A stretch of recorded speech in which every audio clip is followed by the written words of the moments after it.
PDS ఆధ్వర్యంలో కళాశాల తరగతులు బహిష్కరించడం జరుగుతుంది. ఎందుకంటే ఈరోజు గ్రూప్ 1 ఎగ్జామ్స్ రేపు జరగబోతున్నాయి. ఆ గ్రూప్ 1 ఎగ్జామ్స్లో తెలంగాణ ప్రాంతానికి 42% వాటా కల్పించిన తర్వాతనే గ్రూప్ 1 ఎగ్జామ్స్ నిర్వహించాలని చెప్పేసి, అంతవరకు కూడా ఎగ్జామ్స్ రాయనీయమని చెప్పేసి, ఈ తెలంగాణ ప్రాంతంలో దానిలో ఎంతో వాటా అని చెప్పేసి గవర్నమెంట్ ఖచ్చితంగా దాన్ని తేల్చేంత వరకు ఎగ్జామ్స్ కూడా రాయనీయమని చెప్పేసి, అదేవిధంగా ఈరోజు తెలంగాణ ప్రాంతానికి గత నుంచి కూడా అన్యాయం జరిగింది కాబట్టి ఇక ముందు కూడా అన్యాయం చేస్తామంటే మేము సహించాము.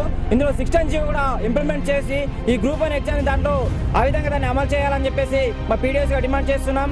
అదేవిధంగా ఈరోజు దానికి నిరసనగా ప్రభుత్వ దిష్టిబొమ్మ కూడా మేము దగ్ధం చేస్తున్నాం.